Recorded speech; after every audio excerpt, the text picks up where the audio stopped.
안녕하세요.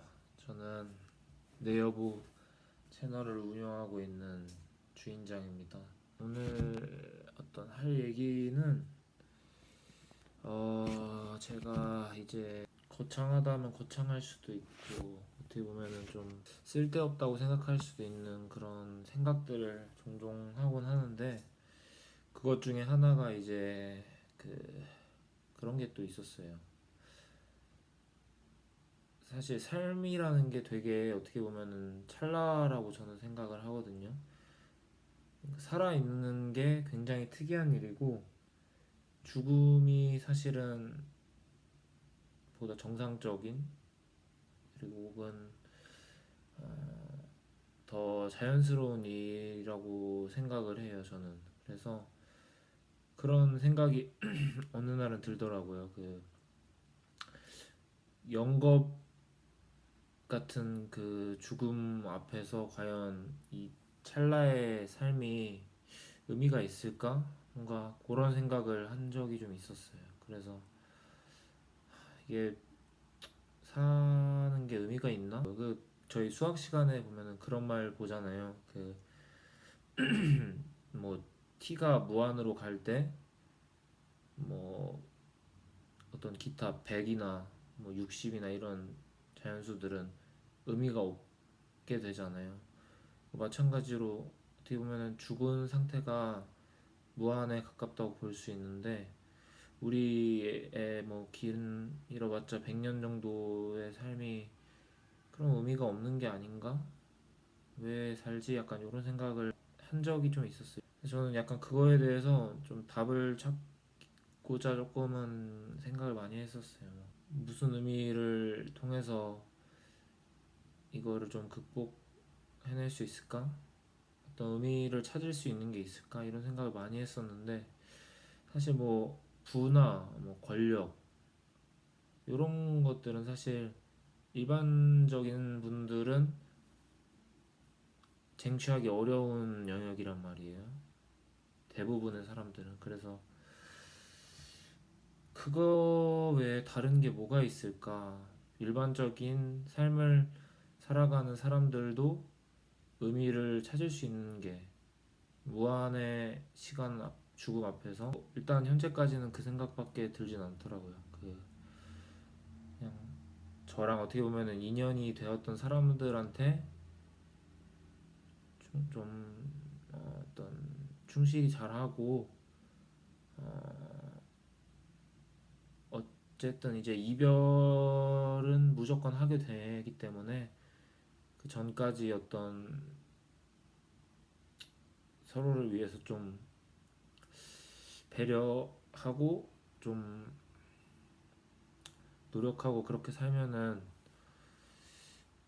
되지 않을까 그런 생각을 좀 해요. 왜냐면 이 만났던 그리고 친구 혹은 뭐 부모님 이런 사람들도 다 어떻게 보면은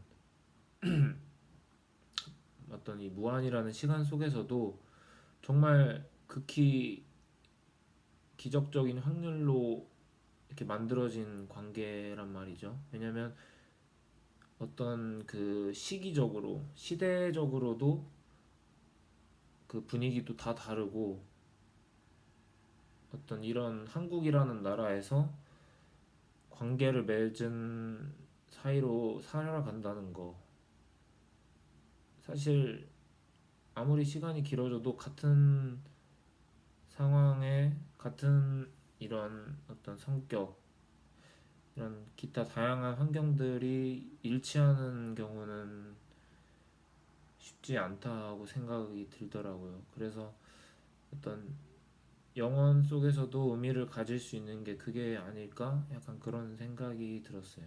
그래서 결국은 사람은 어떤 관계 속에서 의미를 좀 찾을 수 있지 않을까? 일반적으로 그렇게 생각이 들더라고요. 그래서 좀 뭔가 주변 사람들한테 그 생각이 막 들면서 조금 잘해야겠다는 생각이 들면서 동시에 좀 미안한 마음도 많이 들더라고요. 왜냐면 뭔가 그런 생각을 하고 나니까 못했던 것들이 많이 생각이 나더라고요. 그래서 앞으로 뭔가 잘 해보려고 하는데 어떻게 또 어떻게 될지는 잘 모르겠습니다. 근데 아무튼 저희 이제 채널에 수문장이었던 그 수문장 중 한 명이었던 그 머리 빡빡민 그 형이 있어요. 그 분이 이제 했던 말 중에 되게 인상 깊었던 말이 있어가지고 이 멘트를 마지막으로 오늘 영상을 좀 마무리하려고 합니다. 그 형이 했던 말 중에 어떤 시청자가 이제 질문을 한 게 있어요. 뭐, 어, 탁이 형, 형은 그 뭐 문희 형이랑 이렇게 매일매일 이렇게 같이 생활하면서 많이 만나면서 지내는데 좀 서운한 게 없었나요? 이런 질문이 있었는데 이제 타키 형이 그런 말을 하더라고요. 자기는 이제 그런 거를 굳이 생각하지 않는데요. 왜냐면 그 형도 나한테 서운한 점이 분명히 있었을 거라고 얘기를 하면서 분명 그 형도 나한테 서운한 게 있을 거고 나는 그런 거를 굳이 그렇게 보려 하지 않는다는 식으로 말을 하더라고요. 근데 그게 되게 좀 놀라웠어요. 저는 그 생각 자체가. 왜냐면 어떻게 보면은 남이 서운해하게 하는 걸 생각한 게 아니라 자기가 남한테 서운하게 한 거를 먼저 생각을 하고 있다는 사실이 어떻게 이런 생각을 할 수 있었지? 약간 그런 생각이 들었어요, 저는. 그래서 되게 와, 진짜 멋있다 이런 생각을 좀 했었어요. 그 형의 마인드셋 자체가. 그래서 아마 그 형을 좋아하는 분들은 아마 그런 면을 보고서 이제 좀 반해서 따르고 그러는 것 같아요. 그래서 제가 또 인상 깊게 읽었던 책 중에 이제 그런 내용이 있어요. 이와 유사한 내용인데 이제 우리가 세상을 살다 보면은 되게 뭐 저런 사람이 있지? 아, 뭐 저 사람은 왜 이렇게 피해를 주면서 살까? 근데 그 사람은 그걸 왜 모르면서 그렇게 살까? 이런 경험들을 다 한 번씩은 하게 되잖아요. 근데 그 책에서 그런 얘기를 하더라고요. 우리도 그런 사람들과 같은 모습일 거라고. 그러니까 우리도 우리가 모르는 사이에 다른 사람들한테 어떤 피해를 끼쳤고 그 사람들이 봤을 때 우리도 이해 못하는 사람일 거라고. 뭔가 생각을 되게 많이 하게 되는 것 같아요. 그런 말들을 볼 때 내가 과연 좋은 사람인가? 뭔가 좋은 사람이었나? 약간 저 돌아보는 시간을 좀 가졌던 것 같아요. 그래서 뭐 다른 삶의 의미를 알고 계신 분들이 있다면은 또 어떻게 댓글이나 뭐 공유를 해주시면 감사하겠습니다. 그럼 이것으로 주저리를 마치겠습니다. 감사합니다.